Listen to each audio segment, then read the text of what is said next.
ladies and gentlemen, and welcome to another episode of Paint Desk Ramblings.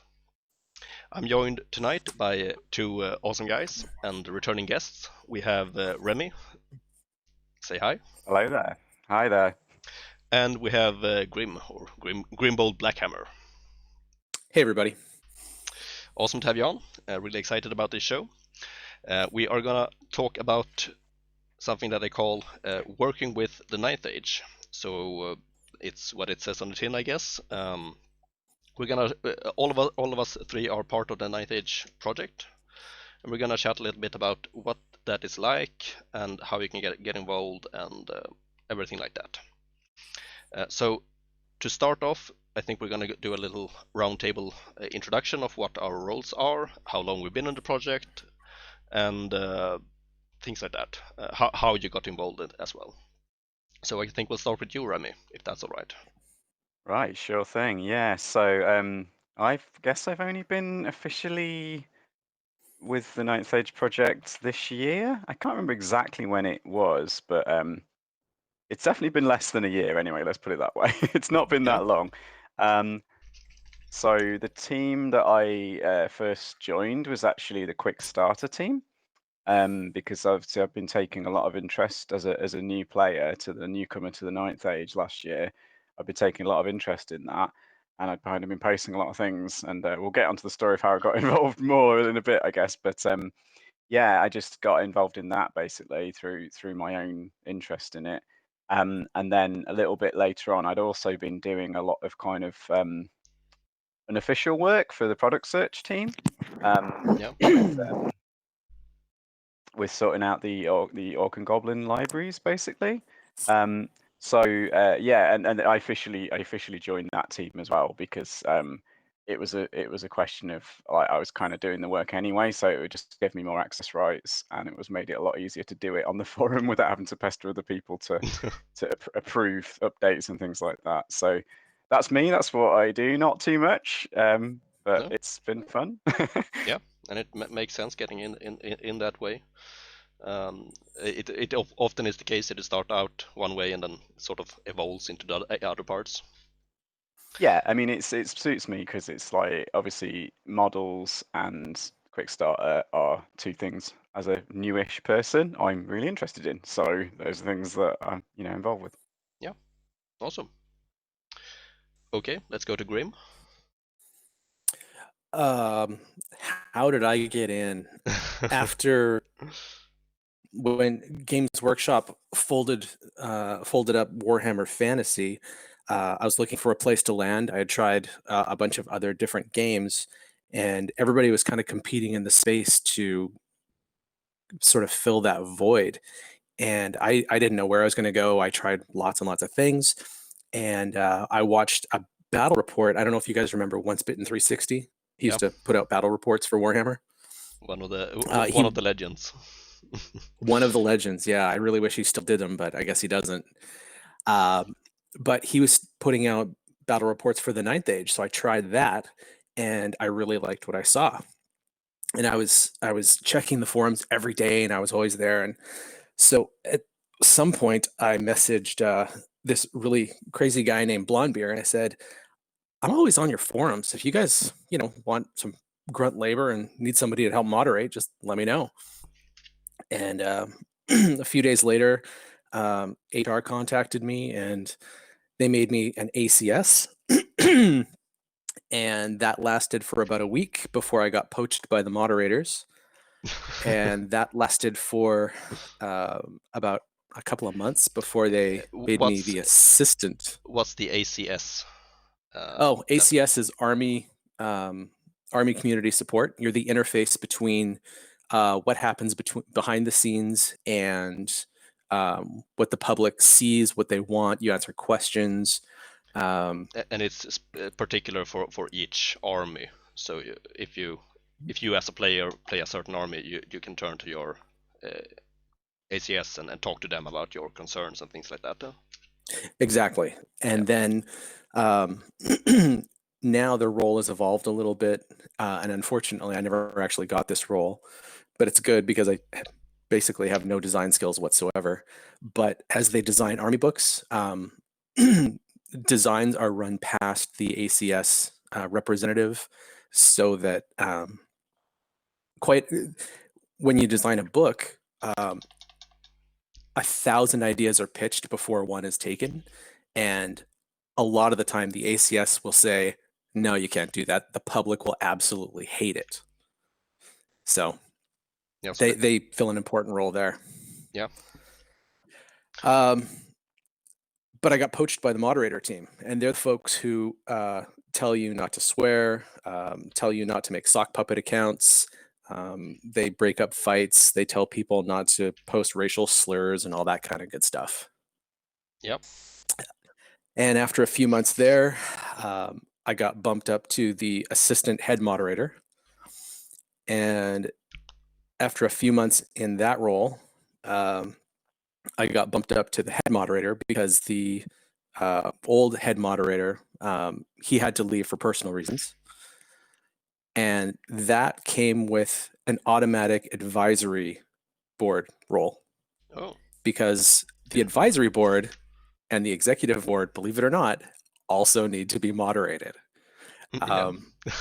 I think in the 2 years that I actually was the head moderator, I think I actually only moderated like 3 things ever, and it was just arguments that got heated. But yeah, nonetheless, they need to know that there's a sheriff watching the room.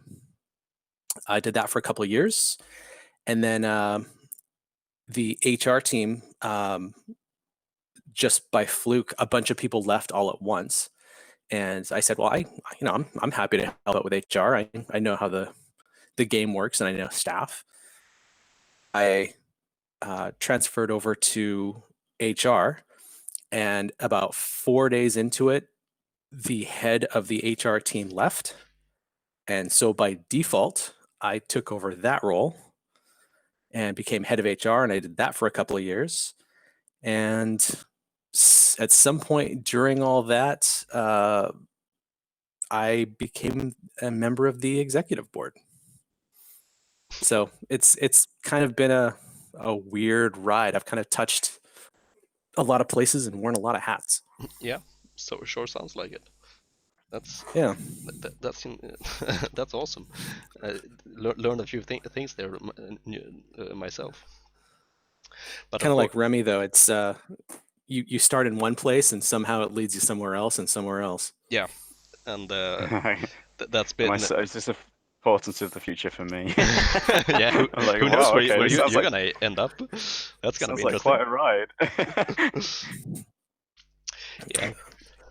Yeah. For myself, I pretty much been with the project from its start. The Ninth Age always had a very large fan base in Sweden. We have a very close-knit community, and 2 of the founders were very much part of that community. So it just took off at once for me, and I worked a little bit on the temporary army compendium that was released with the very first edition. So it contained all the rules for the armies, super simplified.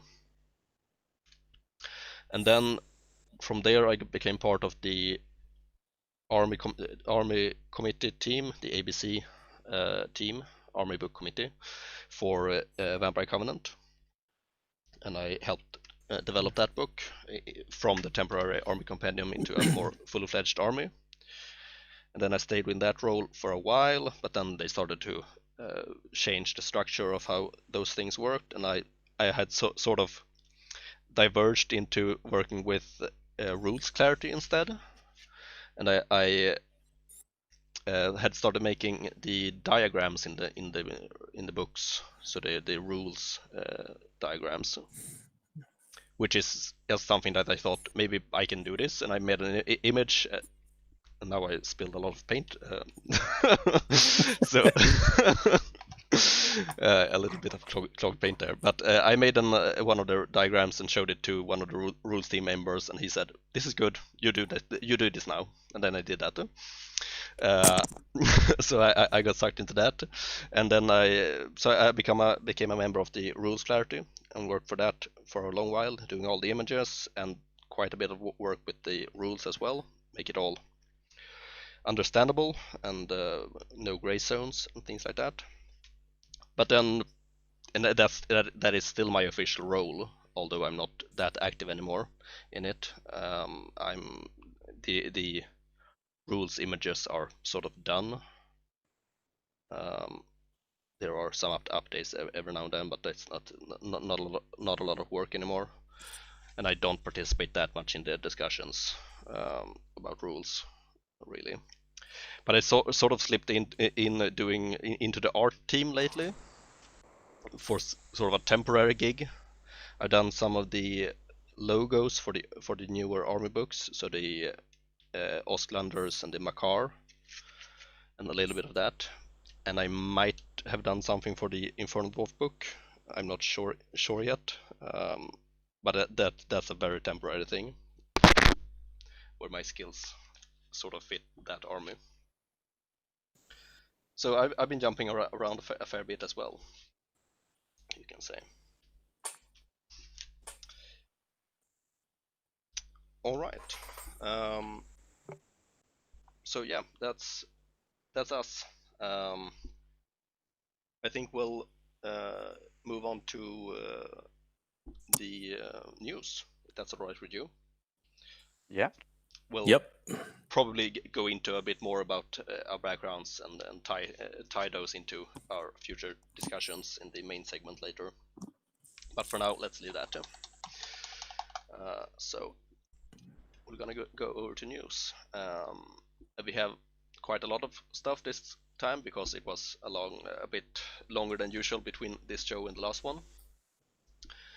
So let's see here. First off, we got a new miniature by Avatars of War.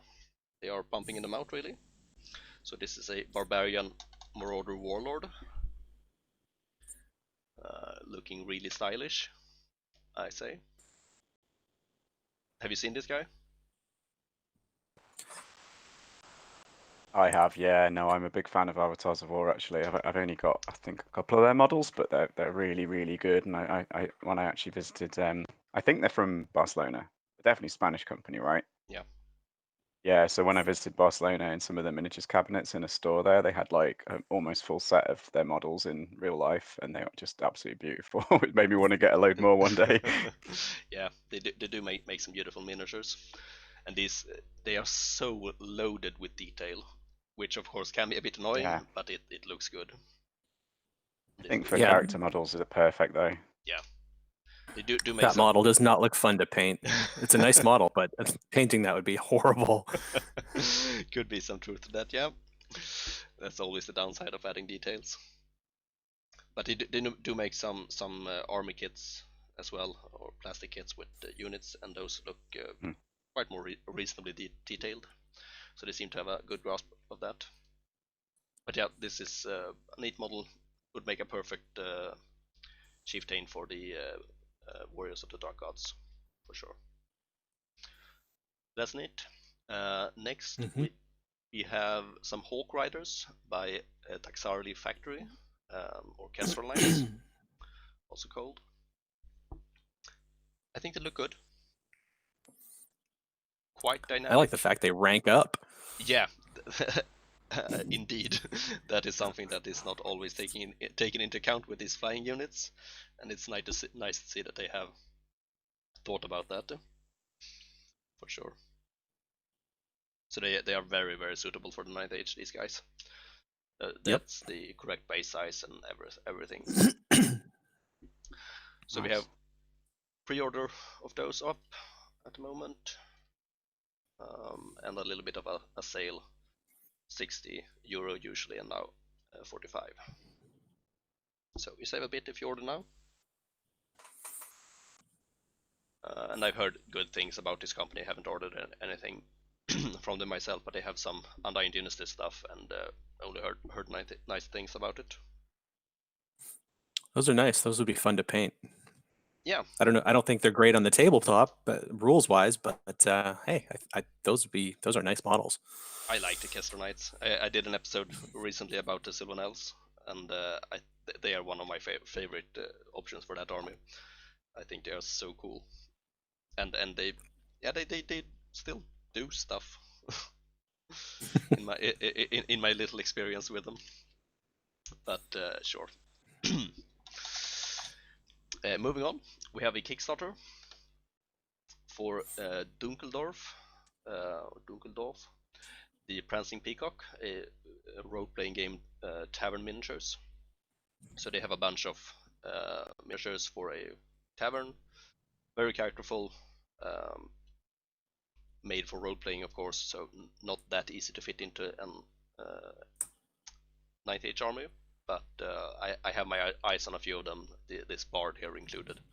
Really like her. I don't know. I think Olga the Wench would make a really, really good unit champion. Yeah, that girl. Yeah, that could be cool too. I'm gonna back it and pick up 6 of the miniatures. I think the patron pledge, I think it was called, and that might be one of them. But definitely the Ulrike the Bard. Gonna use them in my Empire Sonnenstahl army. I think they'll be perfect for that. So quite excited to see this. Next we have one of these modern companies that do Patreon. What was this one called?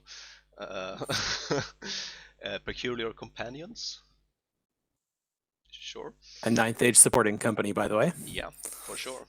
And they do have some freebies, I think, available on Thingiverse, so you can download those and print out and test their stuff out.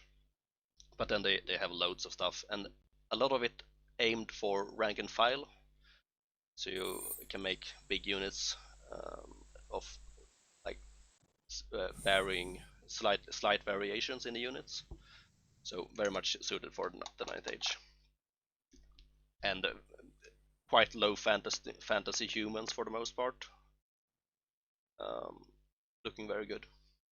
Good for Empire of Sonnenstahl, or if you want to do an Iron Crown's army for the Grand Companies, things like that.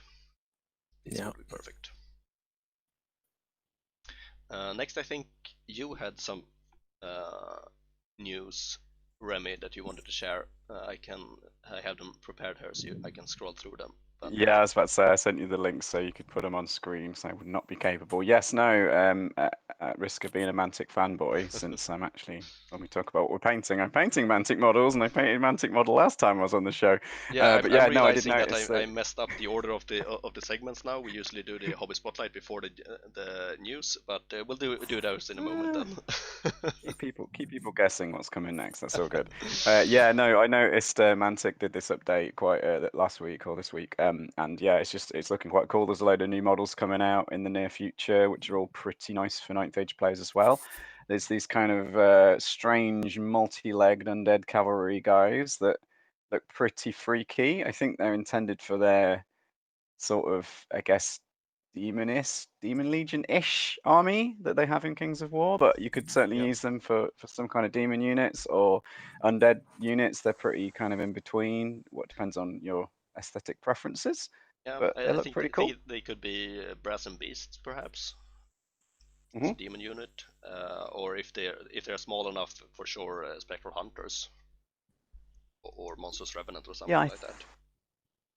Yeah, I'm not sure the base sizes on those, to be honest with you. But Looks yeah, and then they've got good, big. they've got quite, yeah, they look pretty nice. They've got some, the more of their Northern Alliance models, which are obviously quite good for potentially warriors, although I'm not sure, maybe more like Makar or something like that. Are they the guys with bows? Yeah, or are they on horseback? Maybe there's nothing suitable for that in 9th Age. Or no, immediately I think they would be but... great for Ostland. I think there are bow options in that book.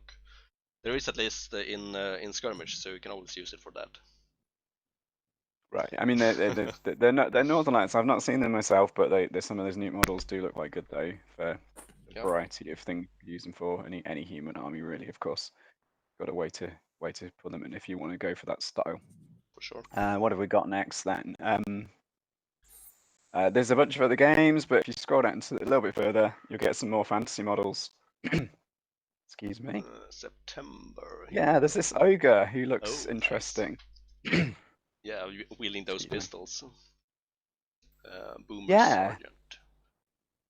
I'm not quite sure. I don't know. And then there's obviously some more goblins. I am eagerly awaiting the new Mantic goblins because they look really cool. They've shown a few shots before, Yeah. and they've got a really quite a nice style. The old Mantic goblins, I didn't quite like the look at, and I've heard some horrible things about the sculpt.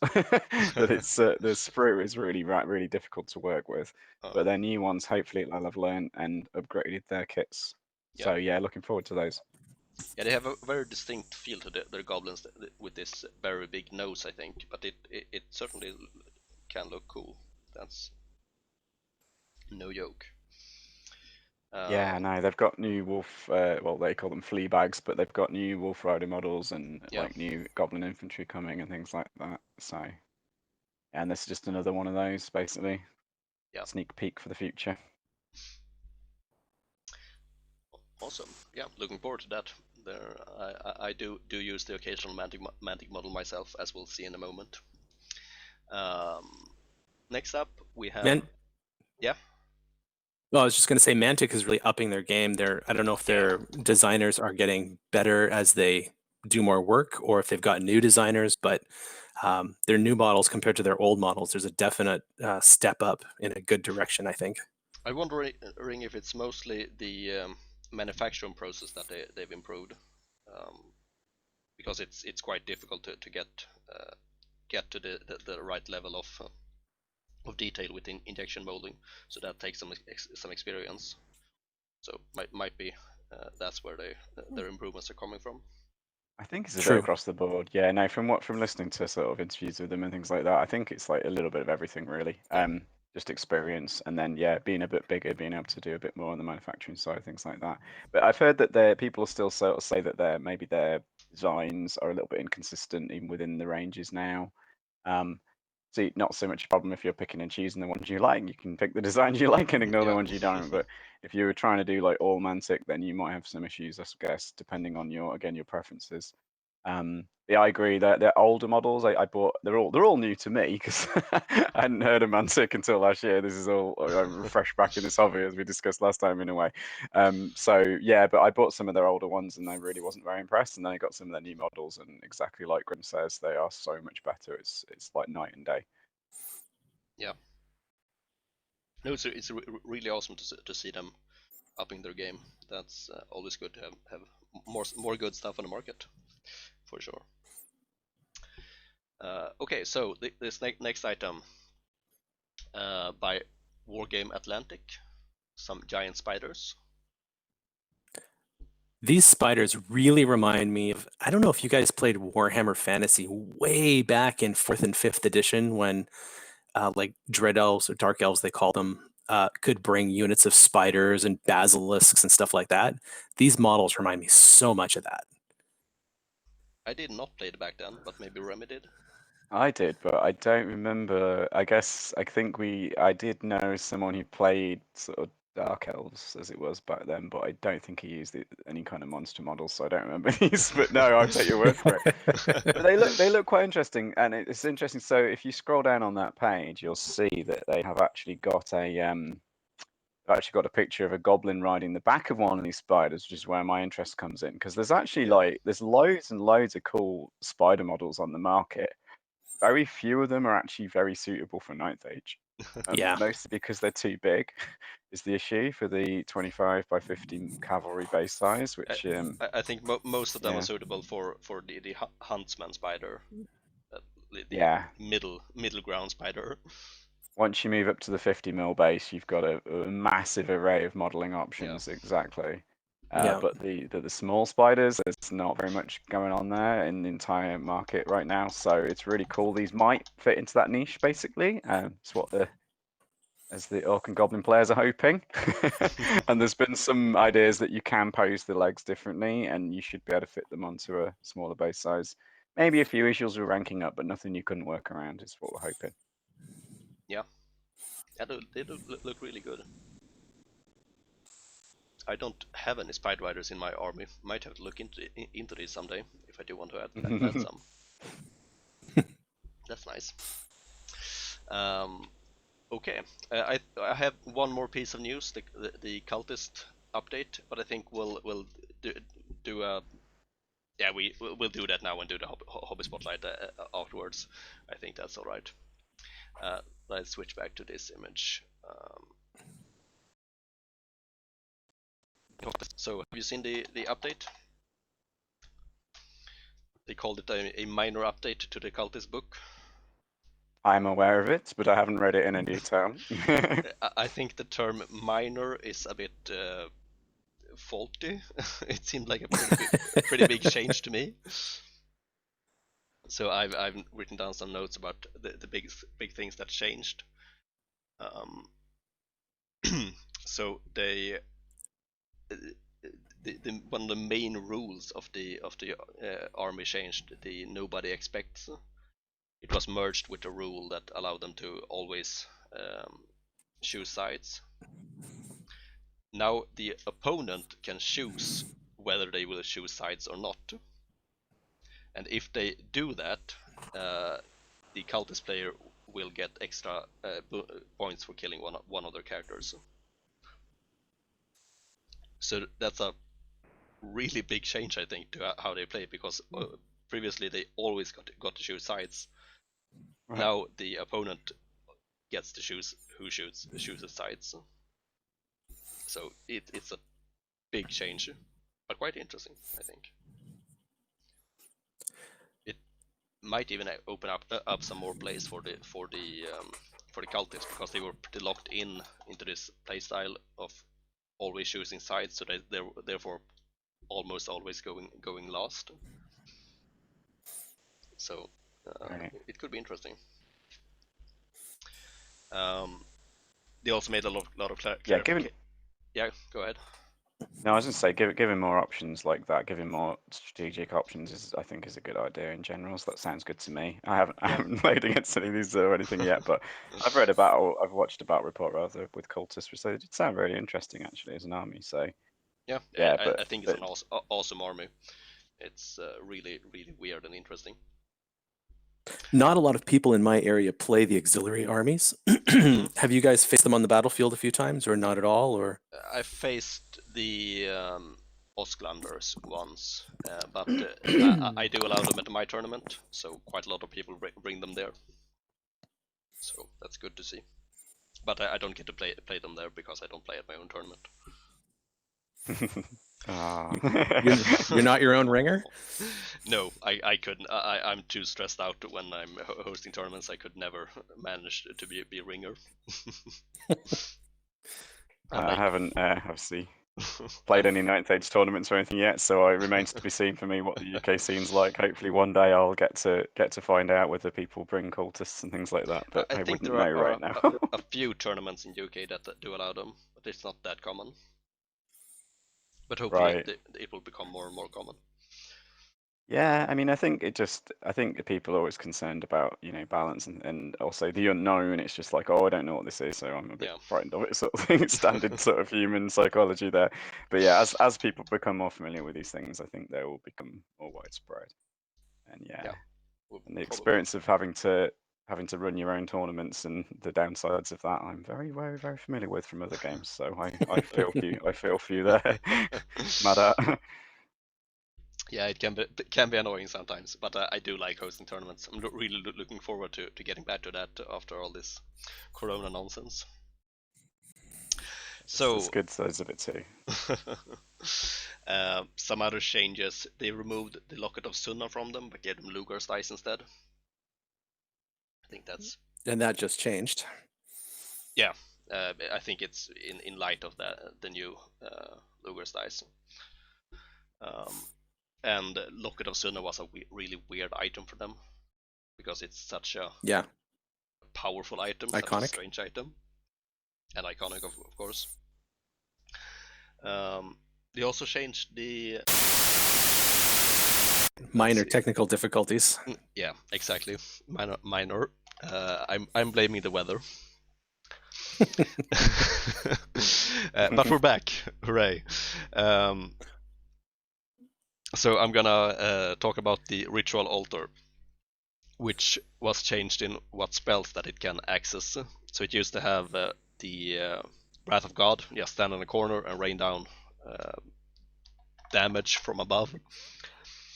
But now it has Grave Calls, Spear of Infinity, and Hand of Heaven. You can choose two of those spells. So it's a magic missile platform. So you have to care more about line of sight and range and stuff like that. And not just hiding it behind a piece of impassable. Yeah, as was usually the case. So I think that's a very good change. And there's some other little bits and pieces that have been changed, but those are the big things in that book. Okay, so then we're finally through with the news in incorrect order. Shall we go to the hobby spotlight now? Finally, we can start with you, Grim. What are you working on? Well, most people probably don't know that this has nothing to do with my role as an executive board member. Just as a player, I believe in math. So I have broken down this strictly for my own use. I have broken down how much a unit should cost. Like a shield is a 1-point upgrade. If you're paying 2 points for a shield, you're getting ripped off by a point. Unless it gives you parry, then it's worth 2 points. If you have 2 hit points, you're getting twice as much use out of that shield. It should be worth then 4 points. Pretty simple math. I want to know how much units are worth when the rubber hits the road without the bias of an army should be good at this and not good at that. Those sorts of additional considerations. I don't want to be burdened by that. I just want to know when I put a model on the table, how much performance am I getting out of it? And doing that, I have figured out for my Infernal Dwarves that hobgoblins are one of the best bargains in the book. So I love that you little, laugh. little. No. I just laugh at that awesome little side story. I have realized that I think core hobgoblins, Vassal units, are one of the ways to go to my road of success of crushing my opponents and ruining their hobby. So which is always the goal, of course. What else is the goal? You want to take your opponent, play kick the baby for a while? No. So I am painting up yet. I thought I had every hobgoblin I needed, but I was wrong. I need more. So I am currently scouring eBay for every possible 5th edition goblin head I can find, and I am creating my monstrosities of my hobgoblin army. Wow. Nice. That sounds really cool. As an orc and goblin player, I might be a little bit bitter if hobgoblins or vassals are better than my goblins. But hey, I'll forget about that for now and say yes, I'm a big fan of goblins overall. So that sounds cool. Actually, also, a random aside here, but working on the product search team, I've been updating the goblin listing in Orcs and Goblins a lot recently, and there's been a bunch of like hobgoblin models that I've added there because obviously you could just use them as regular goblins too. So if you're looking for unusual models, there might be a few there you've not seen before. Yep. Check it out. Hot tip. Also for the Infernal Dwarves, they now have access to a chariot, the Kadim chariot. Yeah. And so I designed a really nice chariot, or at least I thought it was really nice. We're always poor judges of our own work. And I think I've mentioned before that, everybody has an army that they just love, that they pour their heart and soul into, and Infernal Dwarves is mine. I used this army as an experiment. I am able to paint to a good tabletop quality level. I am not an advanced painter. I'm not an expert painter at all. But my goal was to see if I really detailed bases, how much better does that make my model? And I was surprised that by custom making my bases, the model goes from being just a 5 out of 10 to maybe an 8 or a 9 out of 10.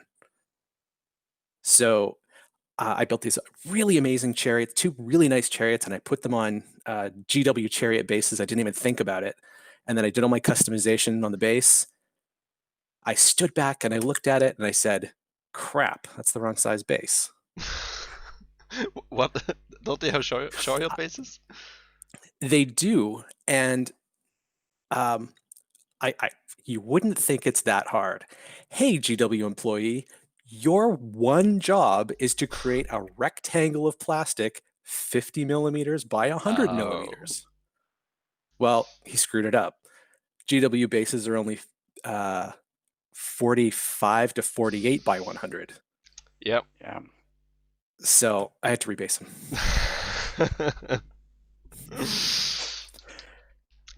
And that made me sad. That's some dedication for you. On a single model, it's not that big a deal. You know, a couple millimeters, no one's going to complain too much. But you know, throw to Undying Dynasty's unit of chariots, and suddenly it's like, hey, by the way, this unit needs to be a popsicle stick wider. That's not a problem, is it? That doesn't go over well. No, that is quite a weird issue, really. Yeah. The Games Workshop cavalry bases are only 24 millimeters wide as well. Yes, it's always been the case. Yeah. Yeah. It's like, come on, you had one job. You have to put a really thick layer of paint right around the rims. That's the idea. Yeah. Get some enamel paint on there. Dollop it on, you'll be fine. Just cover your bases with the dead bodies of your enemies, and it'll be wide enough.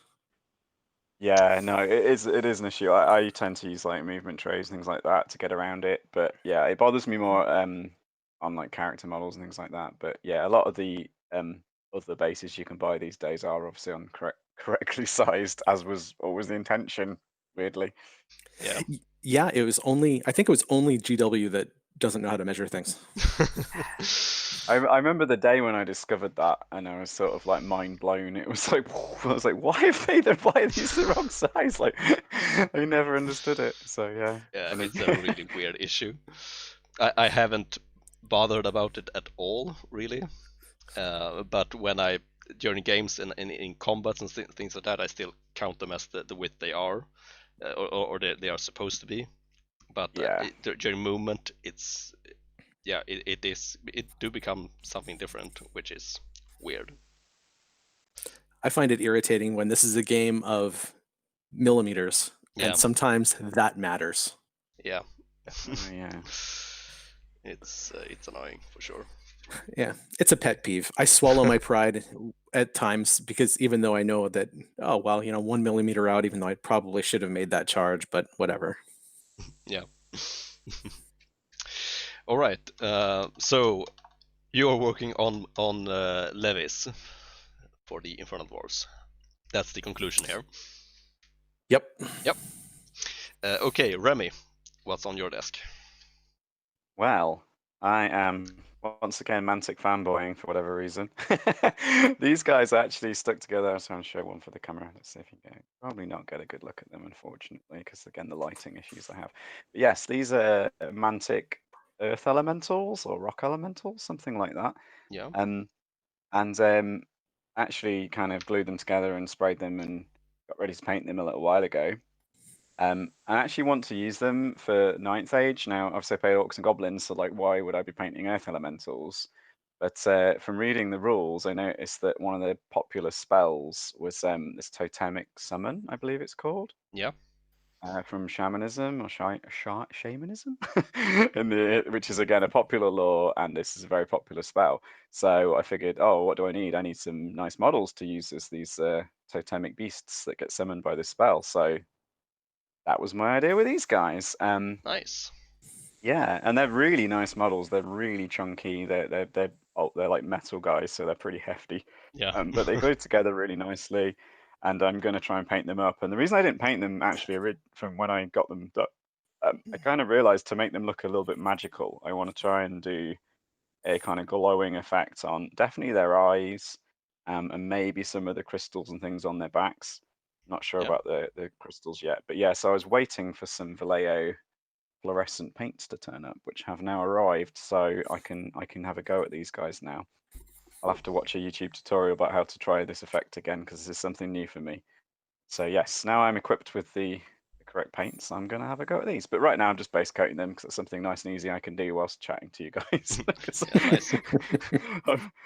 My mental capacities to talk and paint are somewhat limited at times, as we've discussed in the past. No, that's awesome. As a paint judge at my own tournament, I can say that I really appreciate it when people have brought with them totemic summons that are really themed to the army. I myself do not do this. I'm ashamed to say. I use some zombie ogres from my Vampire Covenant army as totemic summons in my Orcs and Goblins. And, Oh right, okay. I've been meaning to sculpt some big Nashers to use as totemic summons, but I mean, it works, and I don't use it that often, Yeah. so it's really difficult to get myself motivated to do it. But all the power to you for doing it. I think that's Yeah, great. well, eventually I've got some plans for a Great Green Idol models as well, and Yeah. obviously these will be similarly styled to that. So someone in fact when I posted the models on the forum, they were like, "These are like mini idols," and I'm like, "Yeah, that's kind of the idea actually. That's what I'm going to go for." Yeah, So that's a good yeah, idea. Awesome. really nice. And you could maybe use them as trolls or something like stone trolls or something if I Yeah, ever really want to go with that. that was what I thought of them when you showed them. They would be Yeah. rock trolls. You actually just reminded me. I don't know if you covered it on the news on one of your other shows, but there is a Kickstarter happening at the moment. I can't remember the name of the company, but I've backed the Kickstarter to make a bunch of counters for like the different spell laws in the Ninth I Age. think I mentioned it. I'm not. I think you mentioned it. I'm not 100% sure. The last show, I think I brought it up. Yeah, I think you did. But they've also added a totemic summon Oh. model to that Kickstarter now, which looks pretty cool. It's very much a kind of I guess Native American style thing. So it might not be again if you're going like you say going for the theme, it might not be what you're going for. But if you just want a generic like very nice looking totemic summon that will kind of suit anything, it's very shamanistic. I highly recommend that one as well. Yeah. Awesome. I can include a link to that as a little extra news item if I remember it. Oh yeah. That's a pretty big if. So what are you working on then, Madat? Yeah, I'm also a Mantic fanboy, it seems. Because I'm working on a giant. You can see Oh, his the pretty little big face here. guy. So it's a the Mantic giant, but the face and the head is from the Otherworld giant by Otherworld Miniatures. So that is unfortunately out of production. But I've been working on this little guy, not so little guy, for a while now. Airbrushed his skin and been highlighting it up with some paints over the last couple of days. And yeah, he's getting there. I'm happy with him so far.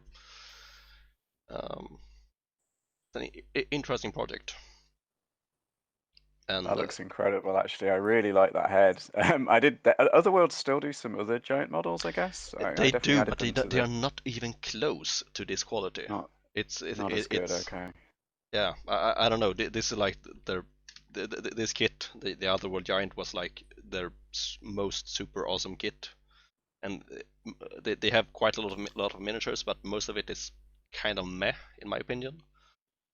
Except for this giant, that was the only one that really grabbed my attention. I'm sure there are other good kits in their range, but yeah, not their giants in my opinion. They look more like trolls, most of them, I guess. Yeah, I It's think not what I like. I definitely added some to the miniature library just the last week, actually. And I think some of them are quite almost Viking styled, I would guess you'd say. Yeah, And so they have they might not. something. Depends on what theme. Yeah, of course. They can be perfect if that's the theme you want. I know they have some giant that I think would make a great ghoul giant on a small base. It looks like a big ghoul. Yes, that one's pretty cool. Yeah. So they have quite a lot of good stuff, but for the classical giant look, it was only the Otherworld giant kit that was really anything to celebrate. And that's the giant I have for my Empire Storm style, but you got 2 extra heads, and this is one of them. And it's a lot bigger than the head in the Mantic kit. So it's not. I think that the one in the Mantic kit is very proportionate to the giant's size, so he just looks like a big human.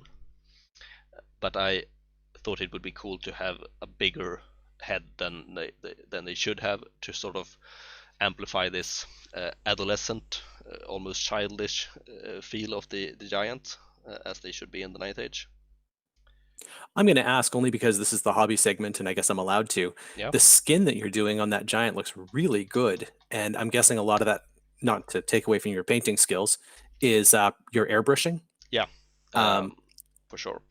So what do you mix with your paint when you airbrush? Is it just pure distilled water, or do you add anything else? I use airbrush thinner and airbrush flow improver. Can turn them around. A lot more thinner than flow improver. So I use my usual skin color paints, so nothing airbrushed ready at all. I should get some proper paints for that, but quite a lot of thinner. So like, let's say 5 drops of this, and then 1 drop of flow improver, maybe even a little more thinner in relation. And often no water, just thinner in the flow improver. Interesting. Okay. And yeah, I'm really happy with the skin so far. The airbrushing is an amazing tool for helping with the large skin areas. And I'm just this is the second time I do it, the second giant I paint with an airbrush, and I've learned a lot between the first and the second, I noticed. So I'm really happy with the skin on this guy so far. So I'm glad you noticed it. Oh, I was going to say it looks fantastic. Yeah, like, and I love that choice of head as well, because yeah, I don't mind the Mantic giant, but I don't know, something about it never quite appealed to me. Just looking at the model, maybe I'll see it for real and I'll change my mind. Yeah. But I didn't like their heads at all. That was right. what was putting me off. And then he's supposed to have like a big piece of cloth wrapped around his shoulders. It does a great job at hiding the joints, but I didn't like the look of it, so I just removed it and green stuffed over the joints instead. So the shoulders are pretty much made from scratch. Very nice work, yeah. But yeah, I'm really loving the miniature. Some bits and pieces from other stuff. There's some Games Workshop skulls here on his chest, and a shield from Fireforge down here. That I'm gonna paint like my Empire army shields. So he's stolen one of those. I do love that part of the hobby to add some bits and pieces from your other armies to tie them together. I always found that entertaining to do. But yeah, he's coming along nicely. On that note, it's a terrible model on the table. It doesn't perform at all. But for my Infernal Dwarf army, just to give up people ideas for when they're modeling, I have my battle standard bearer is on a flying bull, and I've got him standing on a great pillar, and the pillar is tipping over, but it's decorated with all the flags, all the standards or shields of enemies. So whenever I play somebody, and if I win, I ask for one of their shields, and I will stick it on the pillar of conquest. So the next time I play them, I can say, "Oh, are you coming back for your shield? Isn't this yours right here? I remember when I took this off your general. Didn't I chop him into really small pieces?" And people really seem to enjoy it. Yeah, that's awesome. I love when you So take that personal part of of the game into it. yeah. Yeah. And people always look for their memorabilia on my models, which is fun. Yeah. I haven't heard of anyone doing it quite with that such dedication to actually tear off parts of the enemy army, put them on your own. But yeah, that's nice. Well, it's the only army that I'm willing to use unit fillers in. I hate unit fillers, but I thought, okay, I'm going to use these. They're going to have a dedicated purpose, and as I win more and more, my army is just becoming a unit fillers covered with shields and weapons, and describes their conquests across the land. It's kind of fun. Yeah, nice. I assume this is with your opponent's permission, though.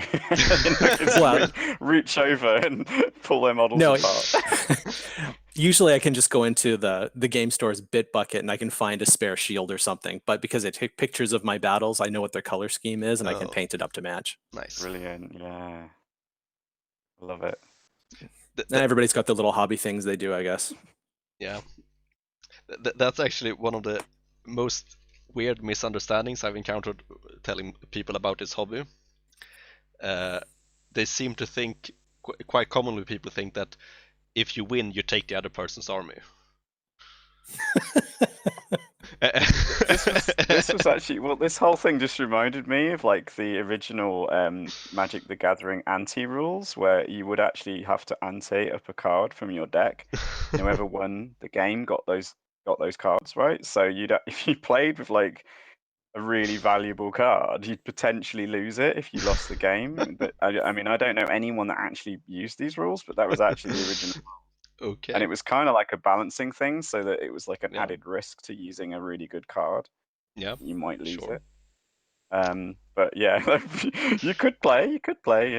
Yeah, I don't games think like that if you wanted to. anyone in this hobby would would be playing if you risk your army when playing. Yeah, Maybe one model. Maybe you Yeah. lose one model. Yeah, it's a disturbing thought. Anyway, Yes. moving on. I think it's time to get into the main segment of the show. Yes. So, the working with the Ninth Age, and I was thinking I was gonna start this off with a bit of an odd statement. You can react to that. So, I think the Ninth Age is based on the Field of Dreams principle. Anybody want to guess what that is? I actually agree. Yep. Is that the if you build it they will come, or what is it? Yes, exactly. Right. I was Okay. wondering if the Brit in the group would get that reference, but my, it seems my knowledge of American sports is helping me out here. So yeah. Yeah. So for the audience, Field of Dreams is an American movie about a guy who builds a baseball court for ghosts. I guess it's a summary of the film. And there's a recurring quote, "Build it and they will come." So I think that the Ninth Age is pretty much based on the same thing. It's a game made by a bunch of players who thought, maybe this can be the way we play this game instead. And they made it, and people and made it available to people all around the world and said, hey, if you like this, come and play it. That's basically it. It was built to fill a niche that wasn't being filled by anybody else, or at least not anybody else very well. Yeah. And I think that sort of principle has prevailed and remained with the project. So it still is that way, and it's one thing that it takes form in is this: if you want to help out, if you have an idea that you think this is a great thing for the project, you can go onto the forum and say that I think you should do this, and you probably won't get that good a response because nobody really wants to do that. But if you instead go ahead and do that thing and make it available to people, then it can be incorporated. So it's you contribute your own work really. It's what I did with the diagrams. I thought I could make some pretty good rules diagrams for the game. I did a few, showed them to some people, and they thought they were good, and here I am.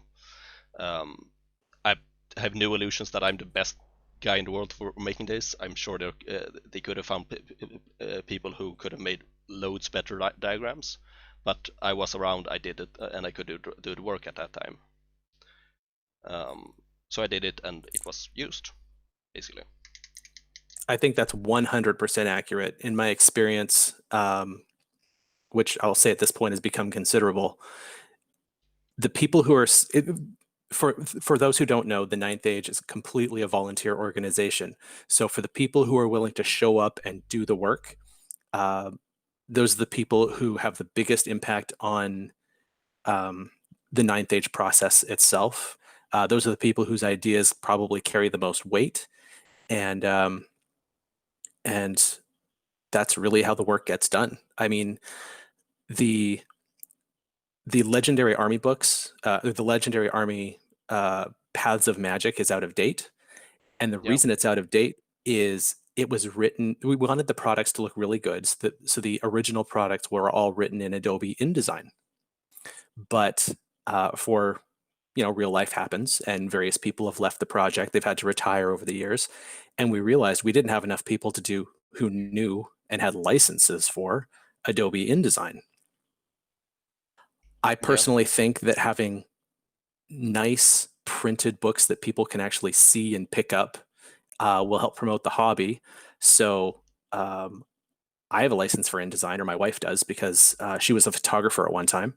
So I'm teaching myself InDesign, and I'm trying to update the books. Nobody's asked me to do it, but the work needs to get done. If somebody wants to get the work done and they're willing to put in that time, that's what it takes to be part of the Ninth Age staff. You have to be self-motivated. You have to have the passion within yourself. Nobody's cracking a whip behind your back. But if you're willing to do the work, then your ideas will get pushed forward. Yeah, for sure. This is also something that I've seen. I mean, the forum is a place where people can share their ideas, and that is encouraged. It is a community-driven game, and not all people do have the time to put into the project, but they still can have very good ideas. So if you do have good ideas, you can of course share them, but unless somebody really likes them, they will probably not get picked up on. But it can be worth doing. It is, and I think a common myth is that a lot of the upper management does not read the forums, and I think the average advisory board member or executive board member probably spends 2 to 3 hours a day on the forums, whether it's personal messages or just browsing the Army forums or whatnot. And we don't respond to a lot of messages or a lot of threads as it is. Morning, I check the forums twice a day. I'll have 15 private messages and then 15 notifications. I will answer the conversations. I'll go through my notifications, and by the time I'm done the notifications, I have 15 more conversations to respond to. So we're reading stuff, but if we respond to stuff, it gives us a notification for it for every time someone else responds to it. And honestly, it just adds to our workload. So it's not that we're not reading the forums. We are, but a lot of the time we're not responding just to keep ourselves sane. Yeah, and it's a bit of an exposure if you do post as well. We talked about this a little bit beforehand, that and I've noticed this myself, but when you are part of the staff, people will think that what you say is like official staff policy and Yes. direction. So you kind of have to be careful and watch yourself doing that as well. And you can of course try to write that in your post, and it's good if you do. Like, this is my opinion. I do not represent the staff in this when I'm writing this, and then you can go on your little rant or whatever it is you want to do. But you are still in a way representing the entire staff, so it's something to Yes. be aware of. Not everybody's perfect at it, but we have to instruct the staff when they post in the public forums to use lots of phrases like, in my opinion, Yeah. or if I was God and I could design this, this is what I would do. Yeah. But not everybody's does that all the time, and things get misconstrued, and people will say, well, so-and-so said this, and so that's the way it's got to be, and that just doesn't always work out well. Yeah. Guess that gets more time consuming as well, to constantly have to write caveats on everything. There's a load more typing to do. Yeah.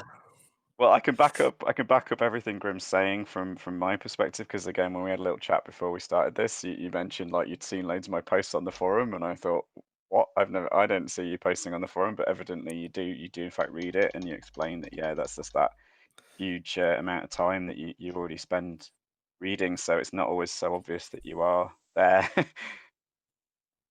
Yeah, I try and like a lot of posts to let people know that I've been there, but I try actively not to post, because it just adds to my workload every day. Yeah, when you and I apologize to all the people. There's so many comments that I would love to give out, but I'm positive they would be misconstrued. Like, I love the Infernal Dwarves. They just got a new army book, but I will not post, I think this is overpriced or this is underpriced, because of my position. It's just not appropriate. People will take that, they'll run with it, and they'll say, but he said. Yeah.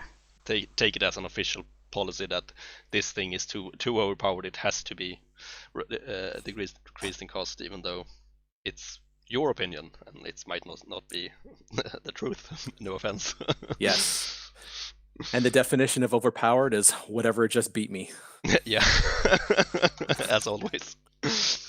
Someone's signature on the forums is like, oh, rock is fine, nerf paper, or whatever it is. It's just a very, very apt signature message. Yeah. Like, basically, it's just generally how people can see these things like very easily. I know you're going to talk a little bit about the overall organization of the project in a bit, I think, Madat, but yeah, obviously, from my point of view, I don't have to encounter this problem so much because of the teams that I work for. Obviously, I'm not involved with balancing or anything like that. Like, it might become a thing that becomes an issue later on in the line of Quick Starter, but right now I don't really encounter this issue that Grim's experiencing. So I get to post all the time and be incredibly opinionated. Yeah, I can be pretty liberal too. I think it's definitely a problem or a concern for people to higher up in the food chain they get. But we can do some talk about the organization. I have a little chart up on the screen. We can have a quick look through, I think. Could be good. So it's quite hierarchical, if I say that right. Hierarchical. So the management, we have the executive board, which is Grimbold's domain, and the advisory board, who I guess just gives advice. So it's an extension of the board, but they don't have voting power. Is that a good way to describe it? The advisory board advises the executive board, but more often than not, decisions are made by the executive board and the advisory board together.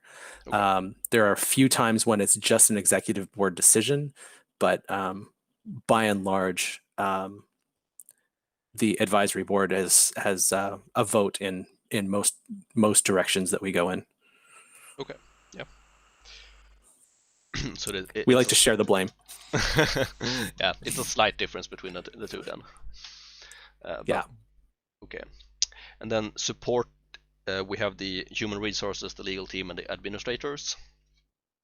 So these are the guys who take care of the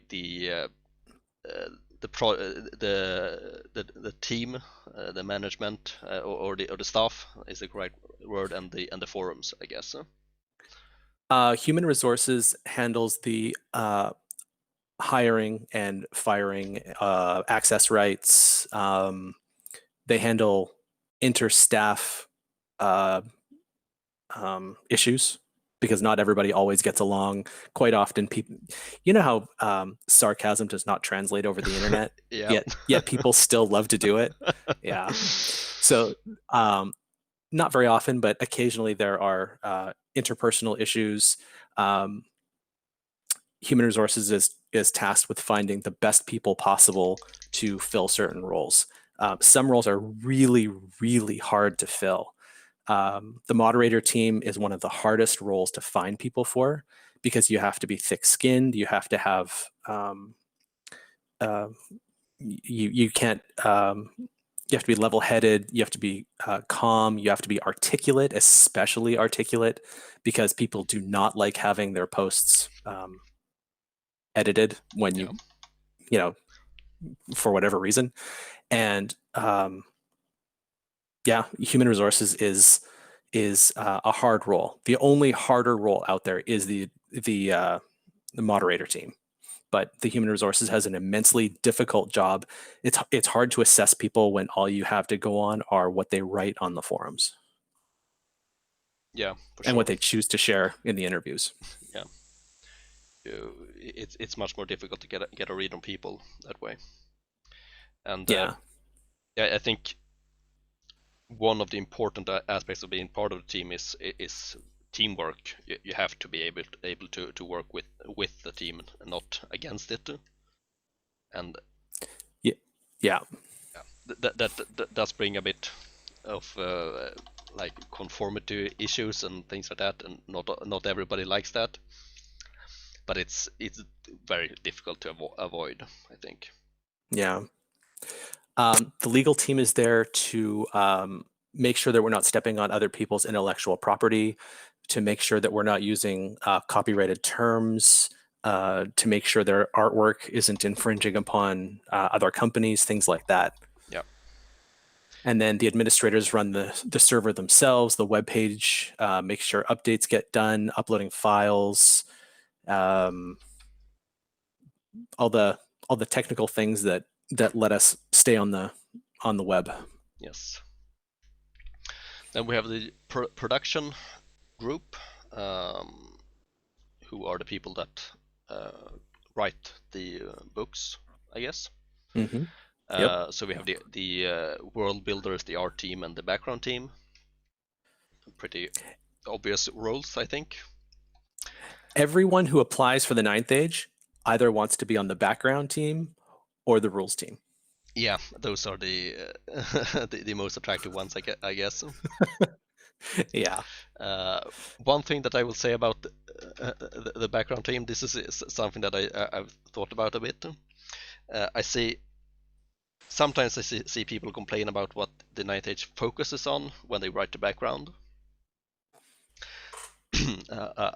About how instead of writing who the important heroes are and focusing on the world history and things like that, there are people working on the minuscule details of dwarven grammar issues.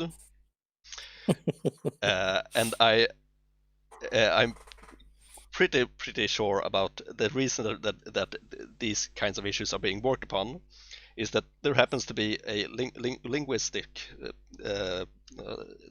what's the term, linguist in the background team who just wanted to work on dwarven grammar, and he showed up one day, said, "Hey, I'm a linguist. I can work on the languages of the 9th Age. That's what I want to work on." and then he did that, and they can't really. There's actually several linguists. Yeah, I'm sure there are, and they can't really tell them to stop do that, write about heroes instead. It's the people that we have available, and it's what they want to do. So Yep. they get to do that, and the times that you really need to have well-defined language rules in your fictional languages, that's very handy.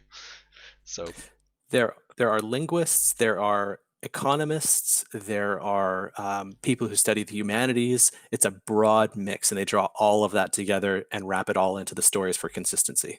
Yeah, and I think I think the background team might be one of the teams that is the hardest to get into, because you really have to be a team player there and work with what's already established.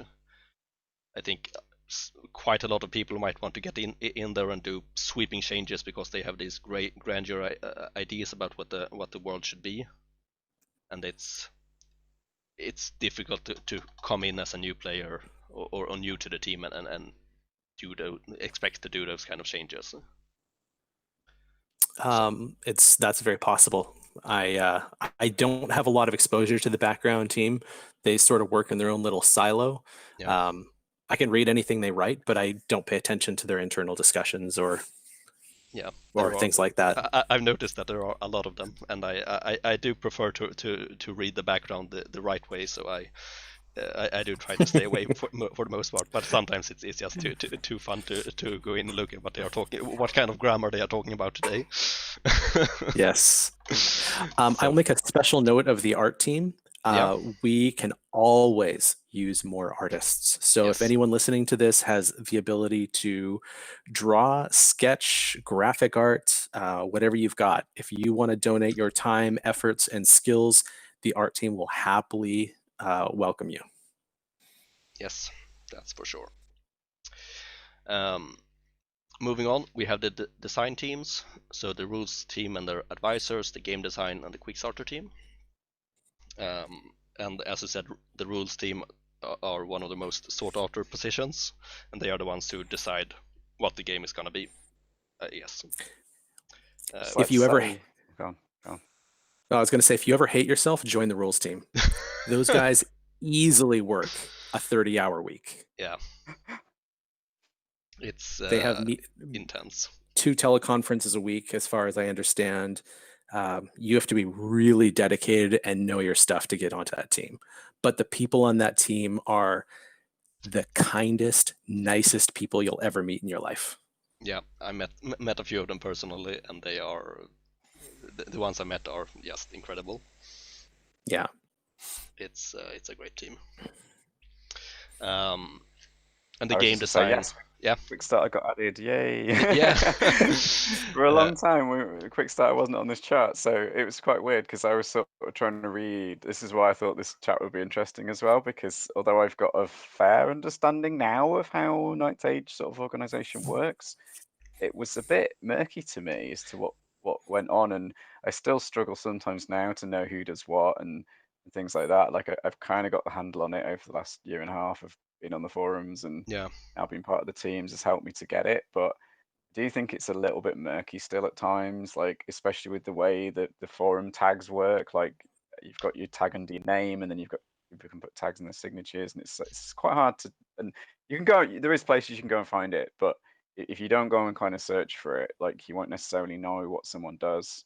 Yeah, for sure. I only very recently became aware of like what ACS was, and that's another one of the things actually. There is unfortunately quite a lot of acronyms that get thrown about. But they have managed to reduce them quite a lot, fortunately. Yeah, definitely. And the lexicon sometimes helps with that for me, because I'm like, what are these people? But I think it's more the historical acronyms that get me sort of confounded at times, because you'll have people talking about like full army books or like I don't know, the ABC BRBs teams and perhaps, FABs and I'm like, well, hang on, what is that? Is that the one with the background? Like I understand when I see them what they're talking about, but sometimes it's a bit confusing.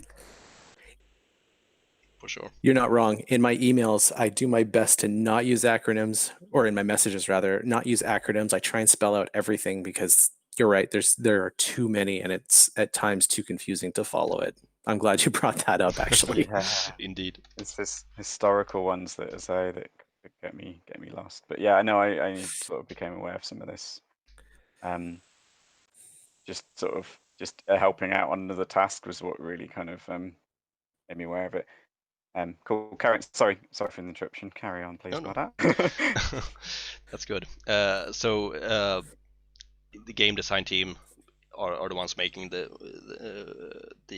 books, designing the game. So they have a very specific work way of working, where they divide into smaller teams for different books and things like that.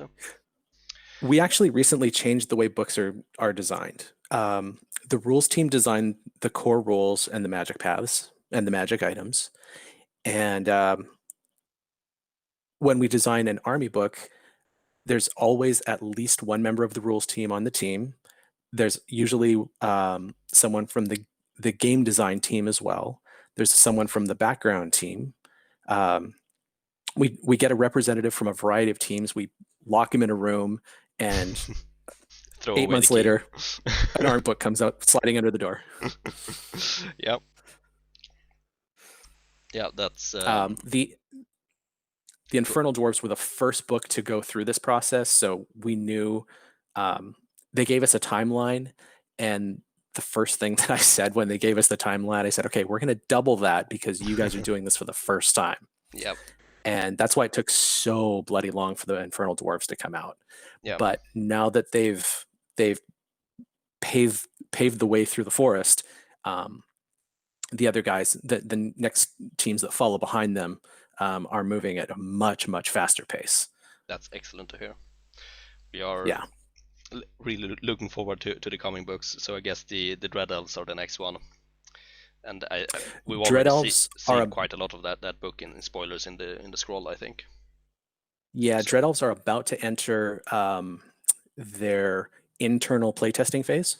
Yeah, cool. And Form is just finishing their conceptual phase, where they sort of decide what they want the different units to do before, and then they'll move into the mechanical phase fairly shortly as well, I think. Yeah. And then when that happens, we will be announcing the next army book in the chain. Yeah, that's super exciting. Yeah, really looking forward to that. I've heard some rumors, so we'll see. Do you want to share? Do you want to throw a dart at the dartboard and see what you land on? I think Kingdom of Aquitaine are gonna be the next one. I think the stars have aligned for that. It's they haven't done any of the traditionally good factions. It's been the more evil factions so far only. So they need to pick one of the good guys. Although that's a relative term in the 9th Age. And I think they kind of owe that to them not having had a proper book for so long. So well, they're definitely in contention, and you're right. We haven't, not deliberately, but it has been pointed out that all we've done so far are evil-ish, not non-good armies. Yeah. So yeah, we'll have to see. Yes, exciting times. The review teams, the lecturing, rules, clarity, translation, and layout. I think the layout are also one of the most hard staffed teams. They are always looking for more people. Yep.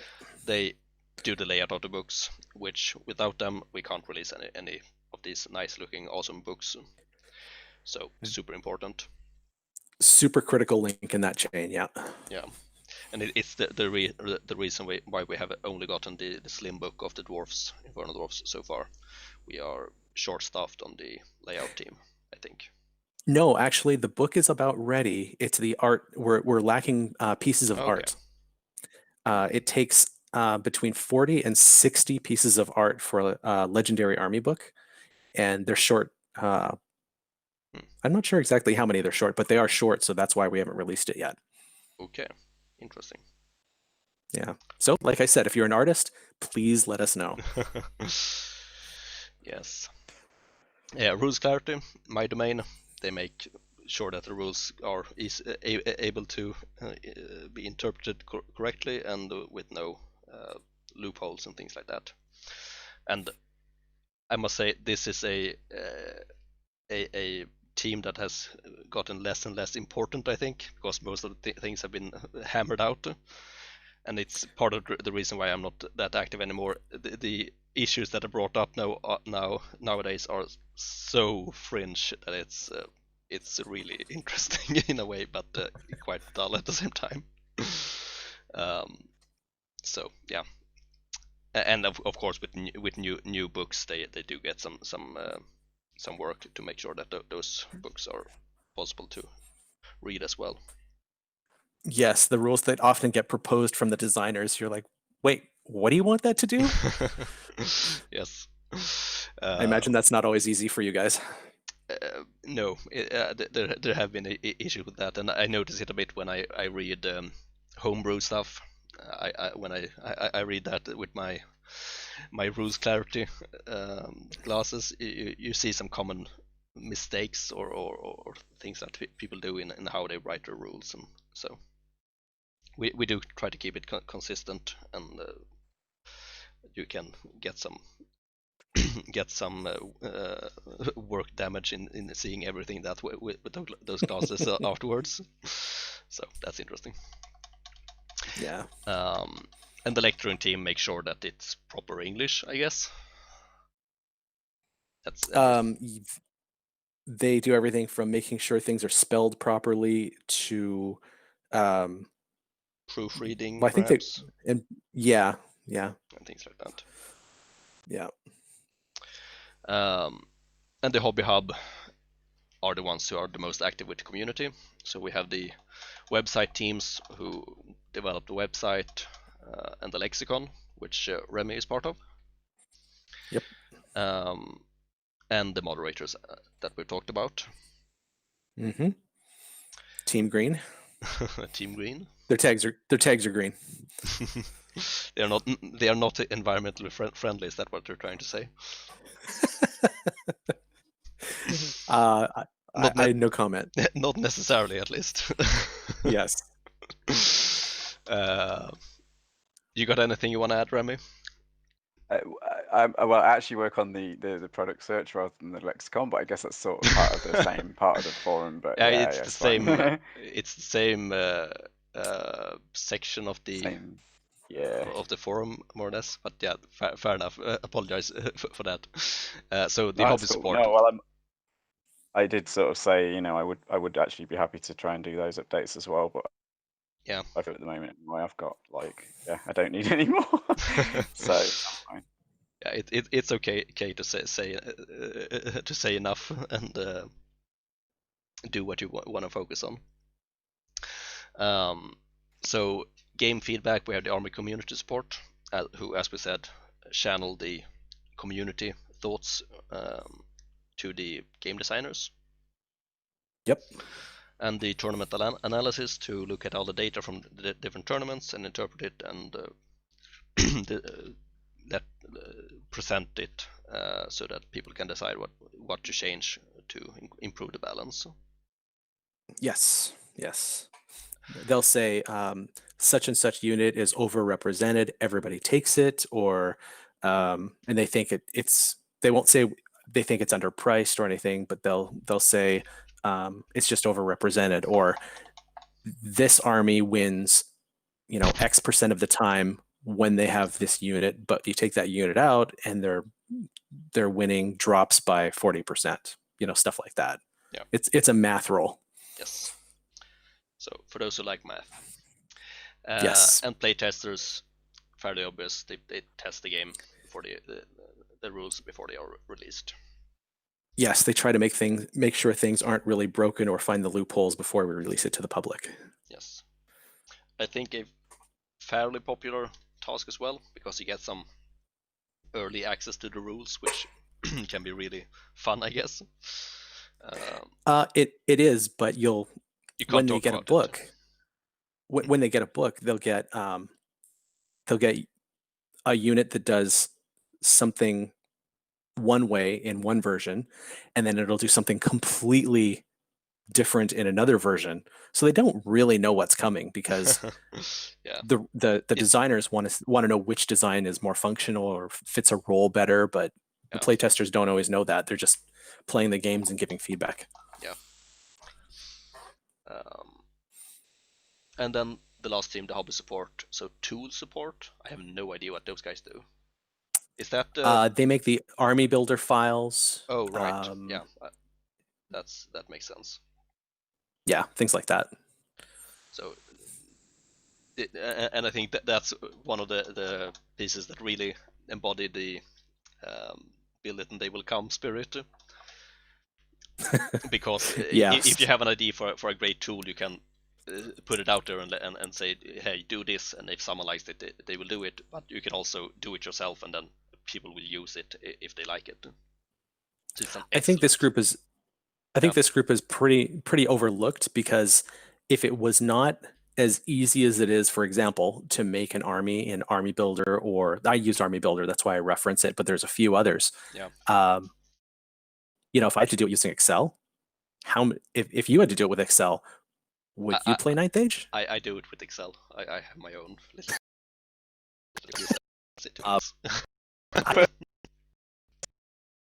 They are in a huge. You are breaking up a bit. Guessing it's my computer that's overheating again.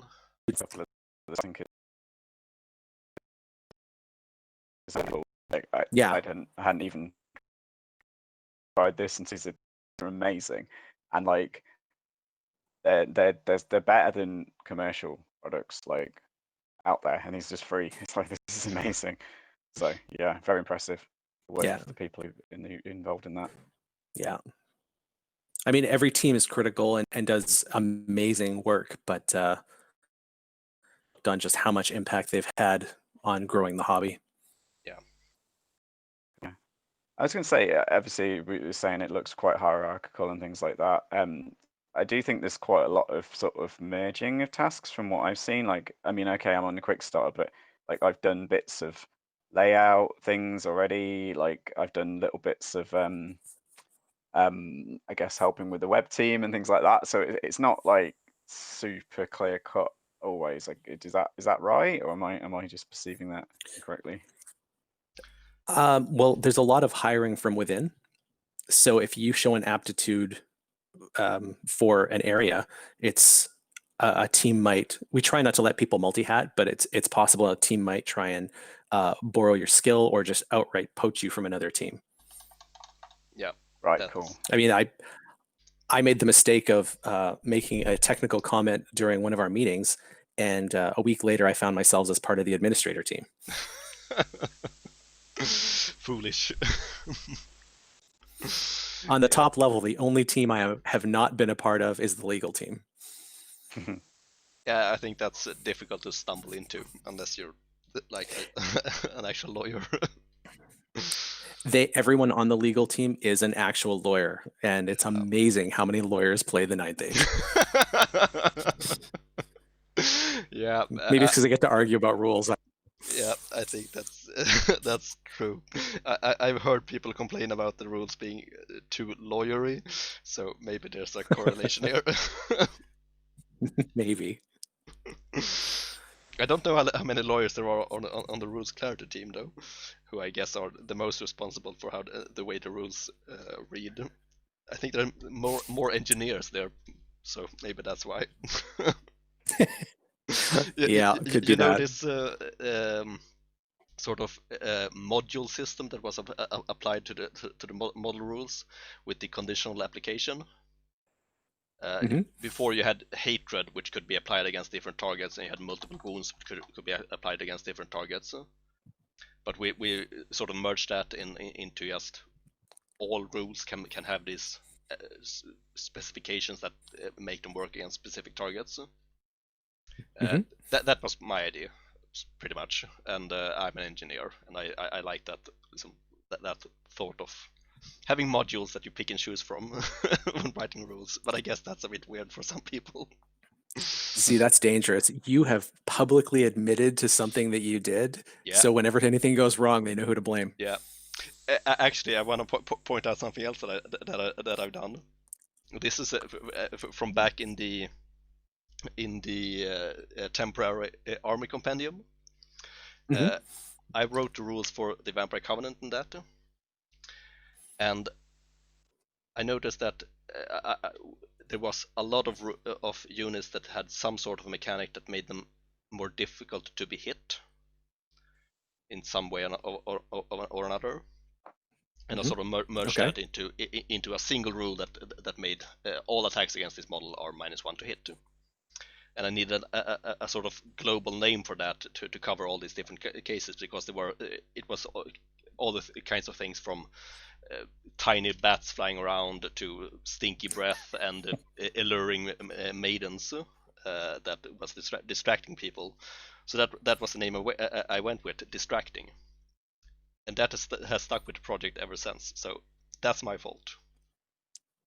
I'm so happy with that. That's pretty cool. That's a pretty cool fingerprint to have on the project. Good for you. I like that. So I'm a bit proud of that. I hate that rule, by the way. It always gets used against me. Yeah, it's It's so your annoying. fault. It's so annoying to be up against. That's for sure. Not hitting is the worst. Yes. All right, so we've been rambled a fair bit there about the organization. I think we should maybe move on to some other parts, unless you wanna keep going. We haven't looked that deeply into the hobby support, I guess. Community engagement is their role is to spread the hobby. They get pre-releases of well, you're part of community support, Yeah, community engagement. Why don't you what, describe it? It's what we're doing now. It's people on YouTube and doing podcasts and all kinds of fun stuff like that, who are spreading the word. So pretty fun job. Also tournament organizers. There's a lot of roles that they fill, but yeah, it's people who want to grow the hobby, because the more people we have to play against, the better for all of us. Yeah, and people who want to hear their own voices for some reason. I can't say I belong to that group really, but somehow I ended up doing this anyway. Maybe I do enjoy it. I like your smooth, silky voice. Now you're just trying to sweet talk me. Don't know what you're gonna get out of it though, but we'll see. Okay, public relations. Responsible for press releases. Getting the. Are they the guys who do social media also? Yes. Yep. There's a Twitter team, an Instagram team, and a Facebook team. Yep. And then they also handle collectively all the news that goes out on the webpage and on the forums in the news section. Yes.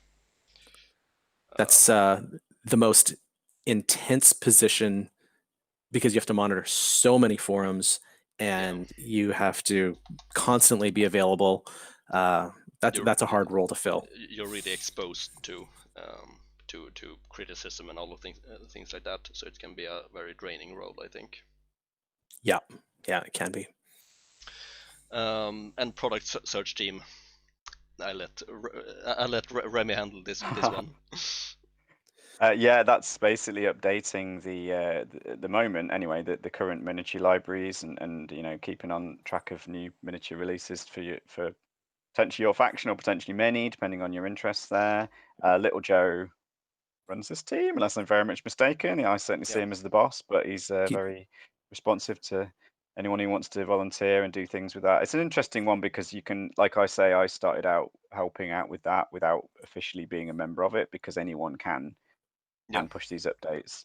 It's just, if you want to officially do a bit more of it, it becomes easier if you do join the team, I think. So yeah, I guess eventually, I know there's a lot of ideas about how to push that forward into the future, and I know Little Joe's got lots of ideas of like creating databases and things like that. But obviously, that interacts with how other teams work, like what we can do on the website and things like that. So currently, it's sort of working around, what we've got right now on the forum, trying to make it future-proof so that it'll work well for future things. Also I know they're looking for people that if anyone's really interested in like 3D designs, like you mentioned, those are the ones earlier. There's lots and lots of that coming around at the moment. So anyone who's really keen and like keeps up to date with that, they'd be really useful on the team, I'm sure. That's true. Sad people like me with no access to a 3D printer are like, well, not so interested in that right now. But yeah, I'm trying to get a bit involved. I've certainly done a few updates of like 3D STL file places you can get them and things like that. Yeah, there's a lot of places there, really an exploding market. Yeah. So lots to keep track of. Okay, that's the organization. I think we touched upon a lot of stuff so far. I think we can mention how to do formal applications. So you can do that by finding your user groups on the forums and send in an application where you describe yourself a little bit and why you would be suitable for one team or another. There's a web page that we recently put up. It's not on the forums, it's on the web page itself. Oh, yeah, right. And anything in green, we accept outside applications for. Other teams we hire from within. And then there's a very select few teams like the advisory board or the rules team where people are recruited specifically because they've shown they've got the time, the commitment, the understanding for those roles. Yeah. But if you are not part of the staff currently and you want to apply, start with one of the teams that's advertised in green. That gets you in the door. And from there, you can work into other areas if that's where you want to go. Yes. And the other way to join is, as we say, just show up on the forums and do stuff, and maybe you'll get sucked into a team or two, as we've seen happen. Yes. Do you want me to talk a bit about that now? Please. Sure. If you have a yeah, story. that was because I know one of the topics you said was like how did we join, and we kind of touched on that a little bit earlier, but I didn't talk in any depth about it. For me, it was a bit of a strange mystery because I was just commenting and writing things, and I hadn't really thought much about joining the project at all. Really, I didn't really know how it all worked. It was just, oh, I like the look of this game. This is something I want to play. Did some battle reports for the quick starter and asked lots of rules questions and kind of pointed out things that I thought were a bit, anyway, I just basically shown an interest in it essentially. And then one day I'm on a PM thread and people are like saying, oh, do you want to join the quick starter team? And I'm like, yeah, okay, I guess. It just came out of nowhere as far as I was concerned. I've discovered later that I think someone had recommended me or something because they said look at this guy's really keen, let's invite him on. So I essentially got invited, basically. So it's not always this formal application thing. If you're just there doing things, I suppose people will notice it. If it's something useful to the project.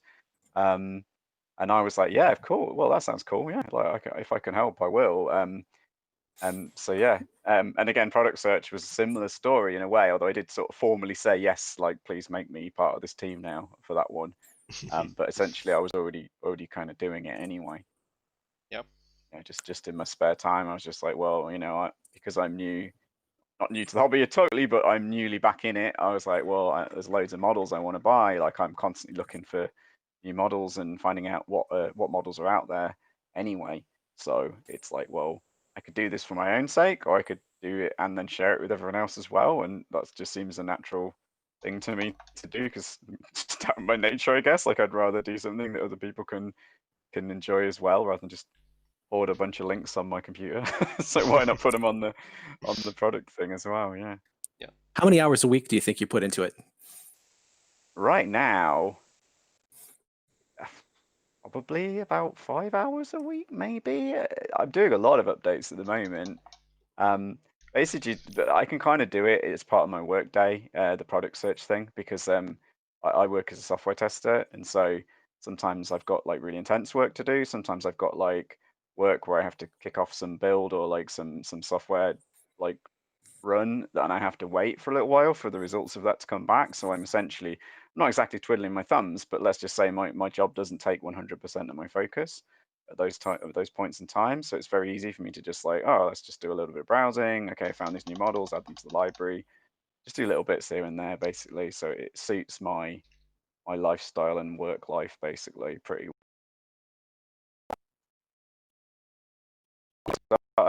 One very like most of a weekend, I guess. Not quite every waking hour, but nearly for like 2 or 3 days, like doing a load of updates. But that's because again, I just because I chose to do it like that, because for me it helped me, because I was like I wanted to keep like the entire rule book in my head in one thing. So I was like I'd rather do this in one go. Yeah, makes sense. So yeah, probably nothing like the kind of workload that people at the upper echelons and in different teams do. But like, I don't really see it as work anyway. It's things that I enjoy doing, so it's just fun. Yeah, labor of love. Yeah, I mean it is work, because it's not quite that simple. Because obviously, editing the like the product search page is kind of got to go into the BB code and like make all these edits and then check all these links, and there's a load of like extra hassle, I guess, than just like, oh, that's a cool model. I remember that one for when I want to buy that unit one day. But you know, I think it's fun, and then these like things become a resource for me as well. So it's like, well, I get the advantage of it.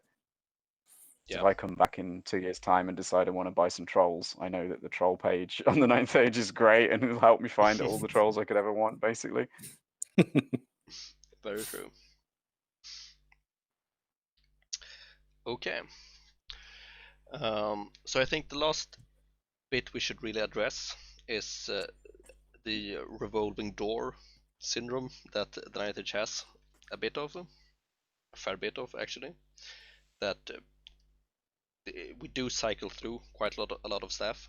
People join the project and they lead the project. They come back sometime a while later, and it's yeah, there is a constant cycling through of stuff. And I would yeah, I would say the vast majority of our volunteers are male, between the age of 25 and I'll say 38. And the most common reason I gotta why quit now. Sorry, I'm too old for this. the most common reason why people leave is because they have a baby, or because they get a new job, and the demands just become too much, which is completely understandable. This is a volunteer organization, but I am happy to say that a lot of people, once they figure out the balance in their lives that they need, a lot of people do come back, which is great. Yeah, for sure. And yeah, I mean, something that I think. Sorry, go on. no, go on. You're the guest. Yeah, like if thank you. No, you know, I've always seen this. I was like, well, this is a volunteer thing. It's like, if people ever don't want to do it, that's fine. I mean, you know, there isn't that, like you said, there's no one cracking a whip. Like, it's only if you want to do this. I mean, something I'd encourage, that I have seen a little bit of, I guess, frustration when I join a team, and it's very confusing to me, like who is doing what and things like that. And I think sometimes it'll be, if you are on a team on the 9th age and you don't want to do it anymore, I think just tell people, like, you know, I've had enough of this or whatever. I think that's really important to communicate as well, because sometimes people, you know, things are like just left a bit hanging around, and everyone thinks that someone's working on that, but maybe that person hasn't got the time for it anymore, or they're just not interested anymore. And just be forthright about that, I think, a nice thing to encourage. Absolutely. And also, if you've been in, a lot of people have been in the same position for a while, if you want to change, God knows we've got lots of other positions where we could quite often slide you into. Cool, good. Yeah, it's good to So hear that you think the same. don't be afraid to speak up and say, you know, I'd really be interested in joining the whatchamacallit team, and if there's an opening, hey, teams are always looking for more people. That's Most good. teams, anyway. That's good advice. So I'm gonna slide into the rules team next, I think. That should be fun. Damn, that's a lot of work. Yeah, it is. Maybe if I can paint during all of the their Skype sessions. They have such an intense knowledge of the rules. It baffles me. Yeah. It's not a team I could be a part of, and it's a very time intensive team. So you've got to have a lot of passion, an understanding wife, and and time. Yeah. But at the same time, I mean, you're on a team with some amazing people, and your people would give an arm and a leg to find out what's coming, because you have so much influence on the direction the project goes. So it's a highly coveted position, but I don't think a lot of people are aware of just how difficult it is. I really tip my hat to the guys that are on that team. For sure. Yeah. I was going to say a bit more. You talked a bit earlier about the kind of skills that people need to do, and I think, like you said, people that are willing to get stuff done rather than just like, I mean, as you said, like coming up with ideas is great, but like I've definitely noticed there's a bit of I've seen it myself with like people that have a lot of ideas, but then they want it done a specific way, and it's like, oh, that's not the way I want to do it, so I'm not interested in doing that, and that's totally fine. Of course, you can feel like that, and that's, but if you do want to, I guess, get something changed, like that's probably not going to work for you. That's not the approach. If you do have to be willing to kind of make a few compromises and work with other people and discuss with other people, and sometimes it might take some, some persuasion skills on your part to try and win people around to maybe your point of view.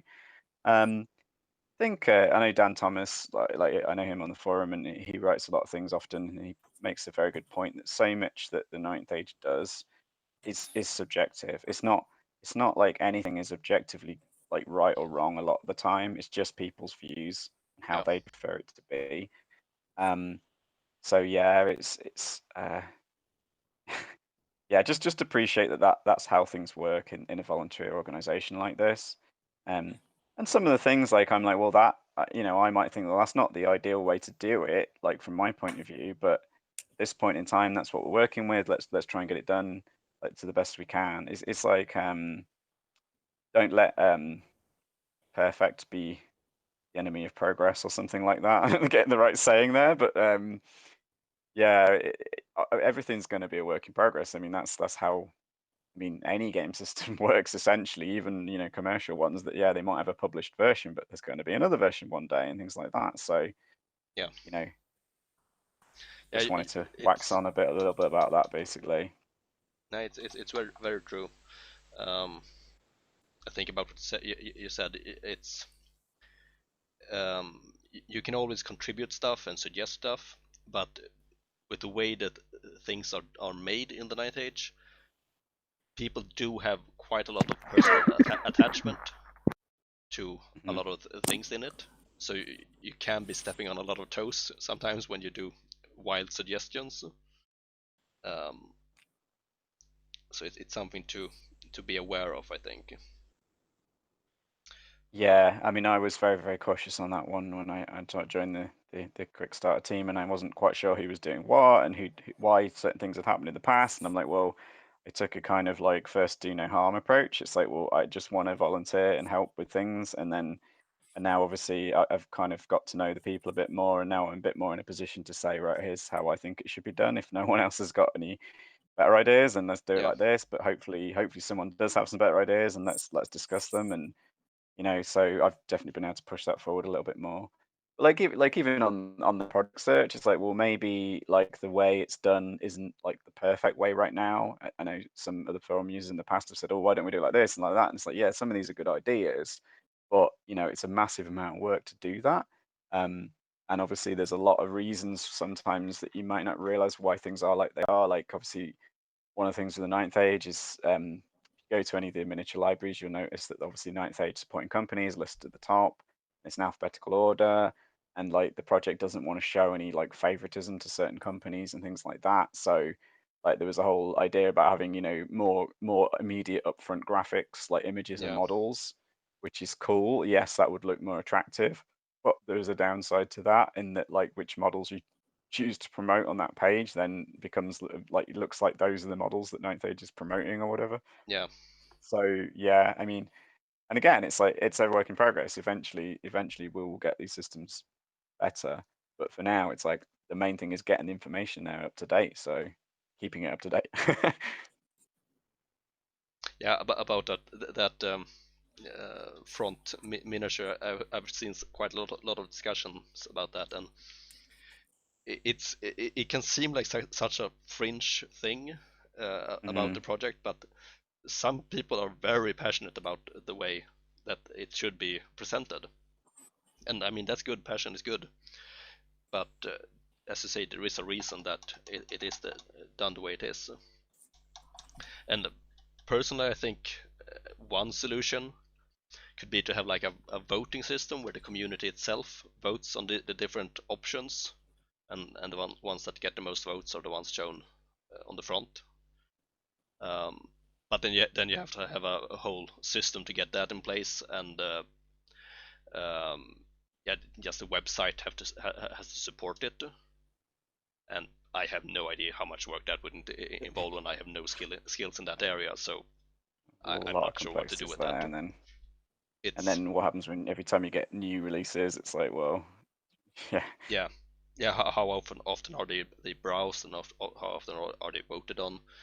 It could very well end up being like 5 people who go around and decide what's on the front page in the end, and yeah, maybe not ideal. So even such a seemingly simple thing can be quite complex in how many different opinions there are. Yeah, definitely.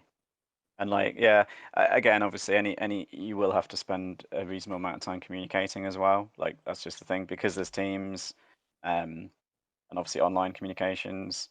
And I'm quite fortunate. I'm quite happy to do video chats and voice chats, things like that. I think that helps if you're willing to do that because obviously, like you're saying, just talking on the forums and talking on emails and things does work, but sometimes it's much easier to have a conversation with someone. I think that is something that a lot of people have learned about in the Corona time as well. It's you think that you can do the meetings with just voice all the time, but having video can be really important, at least every now and then. Something to keep in mind is most of the people who are on staff have met one or maybe two other staff members face to face, but the amount of work that gets done by people who have never physically met face to face, work that gets done just through texts, chats, and the occasional teleconference is amazing. Sometimes I wonder how they get it done, but they magically do. They hit deadlines that I never thought we could have hit. I have nothing but respect for the people that work and show up and put it all together and make the magic happen. For sure.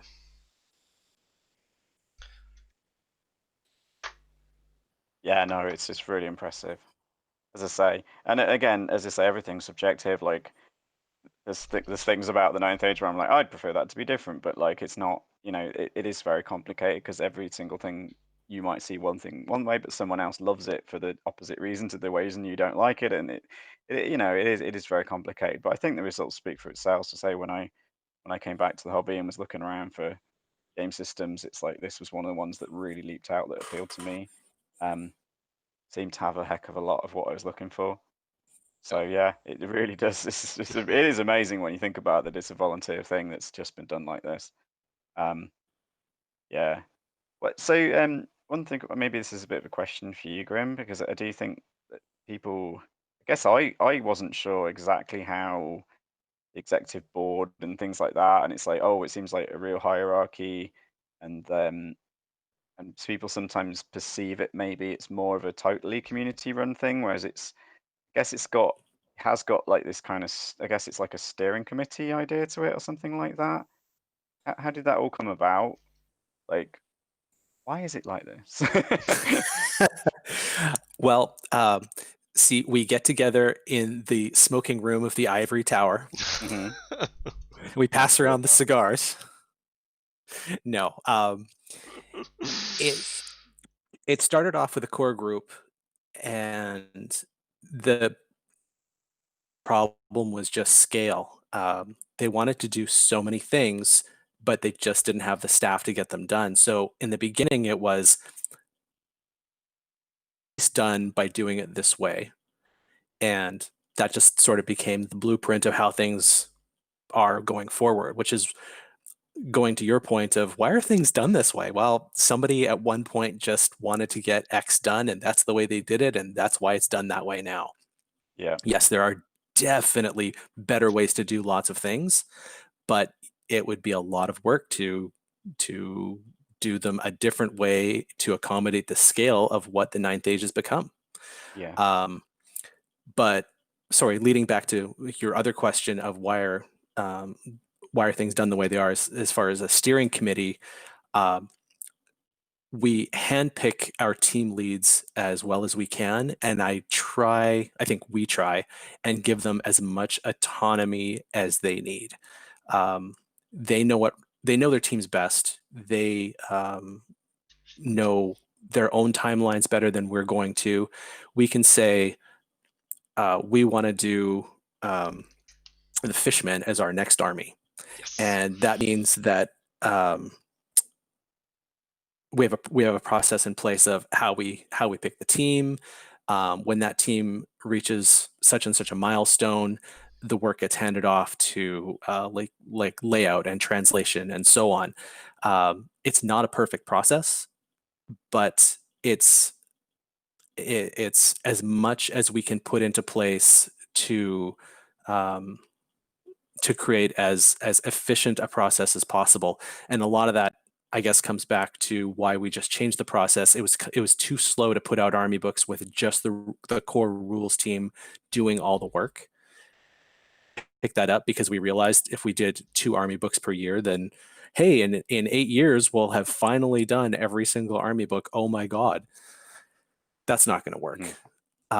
So now we're trying to get it up to 3 or even 4 army books per year, and that process is really taking off. So I don't know if that answers your question or not, but most teams are semi-autonomous. They get a general direction of what the project is, and how they accomplish it is really up to the particular team lead. Cool. Right. So yeah. So things are. I mean, I guess it's like, because some people sort of see it, I guess, that, oh, only these guys in charge that really have any say. But like you're saying, it's really not like that. It really is delegated down quite a long way.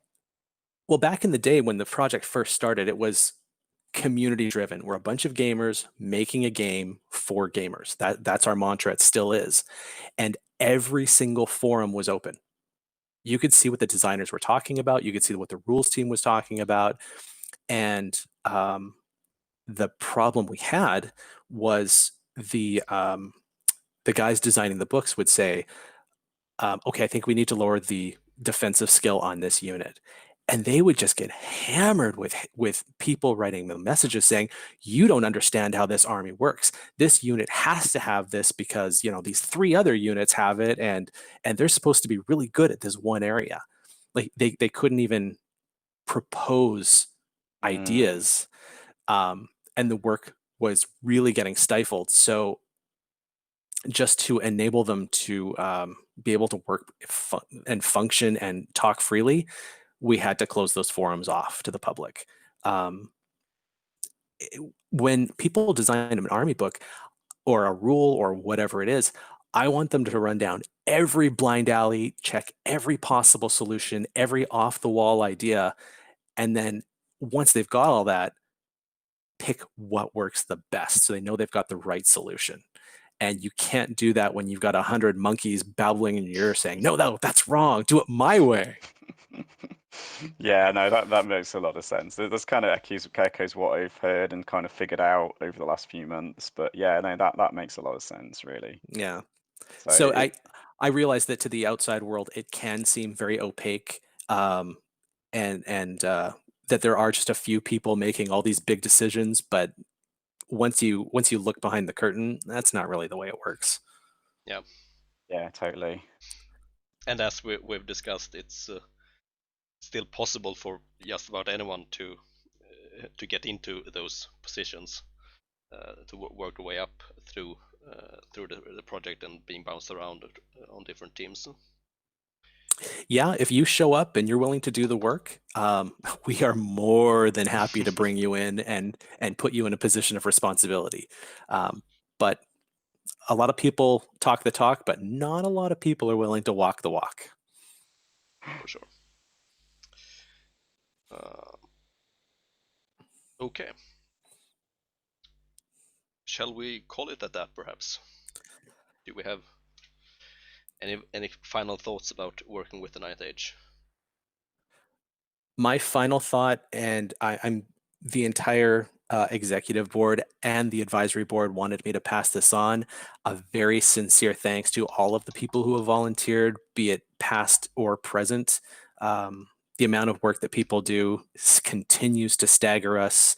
We appreciate everything that you guys do, and to do things. If you have ideas, please continue to put them forward. We try and be as accessible as possible, and a big thank you from all of us. Awesome. That's very well said. Thank you very much.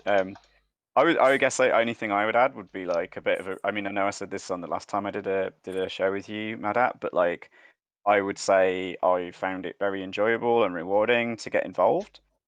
Even as like basically a newbie. I mean, I've only played the quick starter games to date, and thanks to coronavirus, I've not even been able to play like real the Ninth Age battles still. So I'm still waiting to play a proper game of Fantasy Battles, even though I've got it lined up, ready to kick off as soon as I'm allowed to physically be in the same room as a stranger. We'll get there. We'll get there. But but I've still found it really fun and rewarding to get involved with. So if you are someone interested in this hobby and passionate about it, and you think you've got something to add, just like go for it, basically, because it is. I don't know. It like so many things in life, it's that you get out what you put in kind of mantra. And just I've really enjoyed my involvement with the Ninth Age, and even if that was it, that was done today, like I wouldn't regret a single moment of it. So yeah, go for it, basically. Anyone listen to this is interested, give it a shot. Well said. You too. I don't know. Very well said. I don't know quite how I'm supposed to follow up on that. Those two awesome statements. So I think we'll move on to the closing hobby spotlight, how we've been doing during the show. So let's start with the Grim. Have you gotten anything done? I have. I've actually been working on InDesign while we've been talking, and the spells for druidism don't fit on the page. And I don't know how to make it fit because I don't know how to make it fit without shrinking the font, but I really don't want to because otherwise I've got to change the entire book. Darn it! Yeah, that's annoying. So, yep, more InDesign learning for me, I guess. Learning how to make pages bigger. Something. It's that darn rules clarity team, I tell you. Yeah, of course. They're not here to defend themselves. Totally going to blame them. Do so. All right. Awesome. What about you, Remy? Not bad progress, actually. I've got 3 guys, and they've all got at least some grey paint on them. They're all base coated in the lovely rocky grey, and we've even got some greenery, like they've got kind of like leaves and moss or whatever on them, so that's starting to come on as well. So yeah, they're getting there. And we'll just paint some more base coats, get some washes on. Yeah, it shouldn't take me too long to do these guys, I reckon. If you just add some lava effects, those would be You could accidentally fall into an infernal dwarf army. I think that's the way to go. That's not gonna happen. No, I get you though. No, they do actually. Speaking of, they do some very nice. Mantic do some pretty nice like infernal, elemental beast kind of things as well. So probably even more suitable. But yeah, you totally could do some good work with these earth elementals to convert them for other things as well. Yeah. Sure. Yeah. Okay. For myself, my giant looks pretty much the same as it did last time.